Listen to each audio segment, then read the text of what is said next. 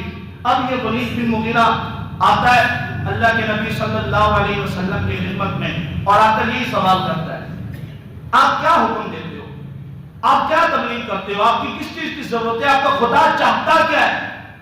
یہ سوال کیا ہے کہ بڑے شاعر نے، اللہ کے نبی نے کوئی اس سے لمبی چوڑی بحث نہیں کی، کوئی اس کو نہیں کہا کہ میں اسلام لے کر آیا ہوں، ہمارا خدا یہ چاہتا ہے۔ خدا کی قسم بس یہ آیت پڑھی تھی، ان اللہ یأمر بالعدل والإحسان وإیتاء ذی القربى۔ وہ پاگل ہو گیا، اس نے تیسری بات ہی نہیں کی، فوراً مجلس سے اٹھا اور جا کر کے تمام مشرکین کو، تمام کافر کو کہا خدا کی قسم ہے میں سب سے بڑا شاعر ہوں، میں سب سے بڑا قوافیاں کہنے والا ہوں، مجھ سے بڑا عرب میں شاعر کوئی نہیں، لیکن جو آج میں نے محمد عربی کی زبان سے الفاظ سنے، جو قرآن کی آیات سنی ہے، رب ذوالجلال کی قسم وہ کسی انسان کا لکھا ہوا شعر نہیں، اللہ کا نازل کیا ہوا قرآن ہے۔ سبحان اللہ۔ میں اس کے ساتھ کوئی بات نہیں کر سکتا۔ انہوں نے کہا کچھ پوچھتے تو صحیح، کیا بیان کرتا ہے؟ اس نے کہا کہ ان کا خدا انصاف کا حکم دیتا ہے۔ بے ساختہ ولید بن مغیرہ جو مخالفت میں تھا وہ اپنے قوم میں آ کر بولنے لگا کہ ان کا خدا احسان کا تذکرہ کرتا ہے، ان کا خدا یتیموں، غریبوں، مسکینوں، بیواؤں، لاچاروں کے ساتھ حسن سلوک کا حکم دیتا ہے، وہ تو منہیات سے، منکرات سے، فحش باتوں سے منع کرتا ہے۔ اب جب ولید بن مغیرہ نے یہ بات کی اور پورے مشرکین سارے جمع تھے، لوگ عام و خاص سب جمع تھے، تو یہ سمجھ گیا کہ میرے الفاظ سے بہت سارے لوگوں کے دل میں ایمان ہو سکتا ہے، کھڑ کر جائے اور یہاں سے اٹھ کے وہ محمد عربی کے ہاتھ پر کلمہ پڑھ لیں گے۔ جب اس نے یہ محسوس کیا تو فوراً بولا کہ نہیں نہیں نہیں نہیں، مجھے لگتا ہے وہ بندہ ٹھیک نہیں ہے، وہ جادوگر ہے، وہ ساحر ہے، اس نے سب سے بڑا جادو کیا۔ فوراً اس نے اپنی بات کو پلٹا دیا۔ اب یہ ولید بن مغیرہ یہ وہ شخص تھا جو کسی کی باتوں میں نہیں آتا تھا، لیکن قرآن کی ایک آیت نے پلٹ کر رکھ دیا۔ تو یہ وہ آیت ہے، یہ وہ قرآن مجید کی آیت ہے جس کے اندر اللہ رب العزت نے چند باتوں کے کرنے کا حکم دیا ہے۔ ان اللہ یأمر بالعدل، انصاف کرنے کا حکم ہے اللہ کی طرف سے۔ اب انصاف کیا ہے؟ احسان کرنے کا حکم ہے۔ وَإِيتَاءِ ذِي الْقُرْبَى، اپنے رشتے داروں کے ساتھ حسن سلوک، اچھے روش، اچھے تعلقات رکھنے کا حکم ہے۔ وَيَنْهَىٰ عَنِ الْفَحْشَاءِ، فحش باتوں سے منع کیا، بیکار چیزوں سے منع کیا۔ اب میں اگر اس کی تفصیل میں جاؤں گا تو شاید وقت نہیں ہے، میں ایک ایک لفظ کی تفصیل آپ کے سامنے رکھوں۔ آئندہ جمعے انشاءاللہ العزیز میں آپ کے سامنے ایک ایک لفظ کی تفصیل رکھوں گا کہ عدل سے مراد کیا ہے، انصاف کسے کہتے ہیں، انصاف کہاں کیا جاتا ہے۔ آج انصاف کا صرف نام استعمال ہوتا ہے، پھر احسان کیا ہے؟ لیکن اس سے پہلے اس آیت مبارکہ کو سن کر جو لوگ ایمان لائے اور نبی علیہ السلام کی خدمت میں حاضر ہوئے اور پھر اپنی ساری زندگی اللہ کے حضور صلی اللہ علیہ وسلم کے حوالے کی، آج دنیا انہیں کیا کہتی ہے؟ بولو صحابہ۔ آج یہ آیت جو ہم تک پہنچی ہے اس کے پہنچانے والے کون تھے؟ صحابہ۔ یہ جو پورا قرآن پہنچا ہے اس کے پہنچانے والے کون تھے؟ ایک بندہ کہتا ہے کہ تم صحابہ کا نام لیتے ہو، ایک طبقہ ان کی تکفیر کرتا ہے، ابو بکر و عمر کو مسلمان نہیں سمجھتا تو کیا قرآن میں کہیں ہے کہ وہ مسلمان ہیں؟ میں نے کہا آپ کو قرآن پڑھنے کی توفیق نہیں ہوتی، اور خدا کی قسم جو ابو بکر کی ایمان کا انکار کرتا ہے اللہ نے اس کو قرآن دیا بھی، ان کے پاس قرآن ہے بھی نہیں۔ لیکن آؤ میں تمہیں بتاتا ہوں کہ ابو بکر، عمر، عثمان یہ صرف مسلمان نہیں بلکہ مسلمانوں کے امام تھے۔ چنانچہ ہم قرآن پاک میں صرف واقعات کو پڑھتے ہیں لیکن پرکھتے نہیں ہیں۔ حضرت ابو بکر، حضرت عمر، حضرت عثمان یہ مسلمان ہیں قرآن کی اس آیت کے تحت، یا ایھا الذین آمنوا اذا جاءکم المؤمنات مہاجرات فامتحنوہن۔ آگے اللہ رب العزت کسی آیت میں فرماتے ہیں فلا ترجعوہن الی الکفار لا ہن حل لہم ولا ہم یحلون لہم۔ اس آیت کا ترجمہ یہ ہے کہ اے ایمان والو، اگر تمہارے پاس مومن عورتیں ہجرت کر کے آ جائیں، مومن ہوں ہجرت کر کے آ جائیں، اور ان کے خاندان اور ان کے خامن اگر غیر مسلم تھے، نکاح ٹوٹ گیا، اب کیا حکم ہے؟ تم ان کو پرکھو، دیکھ لو، تلاش کر لو، اگر صحیح ہیں تو تم نکاح کرو۔ فلا ترجعوہن الی الکفار، دوبارہ ان کو کفار کی طرف نہ بھیجو۔ کیوں؟ لا ہن حل لہم، یہ کافروں کے لیے حلال نہیں ہے، ولا ہن حل لہم، اور نہ کافر ان کے لیے حلال نہیں ہے۔ یعنی ایک مسلمان عورت کے لیے کافر سے شادی کرنا جائز نہیں ہے، اسی طرح ایک کافرہ عورت کے ساتھ مسلمان کی شادی جائز نہیں ہے۔ اب آپ دیکھیں کہ حضرت علی المرتضیٰ کا ایک بھائی ہے، حضرت جعفر طیار، غزوہ موطا کے موقع پر شہید ہوئے، ان کی بیوی حضرت اسماء بنت امیس بیوی ہیں اور صحابیہ ہیں، یہ علی کی بھابی ہیں، حضرت جعفر طیار کی بیوی ہیں۔ لیکن جب جنگ موطا کے موقع پر حضرت جعفر شہید ہوئے، عدت گزارنے کے بعد حضرت علی نے اپنی بھابی کا نکاح حضرت ابو بکر سے کروایا کہ نہیں کروایا؟ اب بتاؤ کہ اگر ان کے مطابق ابو بکر مسلمان نہیں تھا، پھر علی نے قرآن کی مخالفت کیوں کی؟ قرآن تو کہتا ہے کہ کافر مرد کے ساتھ مسلمان عورت کا نکاح، علی اپنی بھابی کا نکاح ابو بکر سے کروا رہا ہے کہ نہیں کروا رہا؟ تو کیا پتا چلا کہ علی کی بھابی کا نکاح جس ابو بکر سے ہو رہا ہے وہ علی کے نزدیک بھی مسلمان ہے، مصطفیٰ کے نزدیک بھی مسلمان ہے، اور خدا کے نزدیک بھی مسلمان ہے۔ حضرت عمر کی باری آئی، علی نے اپنی بیٹی ام کلثوم کا نکاح کس سے کروایا؟ بولو، یہ ہم نہیں کہتے، تم بھی کہتے ہو۔ اس لیے اس شش و پنج کا شکار کوئی نہ ہو کہ قرآن نے ان کو مسلمان نہیں کہا، قرآن نے ایک واقعہ بتا دیا، ایک راستہ بتا دیا۔ جب حضرت عثمان کی باری آتی ہے تو اللہ کے نبی اپنی دو بیٹیوں کا نکاح حضرت عثمان سے کروا رہے ہیں۔ تو ان کے ایمان میں شک ہے؟ بولو، ان کے ایمان میں شک ہے، اور جو ان کے ایمان میں شک کرے اس کے باپ کے نہ ہونے میں پک ہے، اس کے باپ کے نہ ہونے میں پک ہے جو ان کے ایمان میں شک کرے۔ اس لیے صحابہ ہر طرف سے محفوظ ہیں، صحابہ ہر جانب سے محفوظ ہیں، صحابہ ہر لحاظ سے محفوظ ہیں، صحابہ تمام کے تمام جنتی ہیں، صحابہ تمام کے تمام معیار ہیں، معیار حق ہیں۔ اور اگر ہم اپنی زندگی کو دین اسلام کے راستے پر چلانا چاہتے ہیں تو ہمیں اصحاب رسول کی زندگیوں کو پڑھنا پڑے گا۔ اس لیے کوئی بھی ایرا غیرہ نتھو گیرا صحابہ کرام کے معاملے میں، اس لیے کہ یہ پورے صحابہ کا معاملہ نہیں ہے، یہ پورے دین اسلام کا معاملہ ہے۔ میں نے آپ سے پہلے بھی کہا تھا، اس وقت دشمن یہ نہیں چاہتا کہ کلمہ ختم ہو جائے، اس وقت اسلام کا دشمن یہ نہیں چاہتا کہ اذان بند ہو جائے یا قرآن مٹ جائے، یہ حربے استعمال کر کے دیکھ لی انہوں نے۔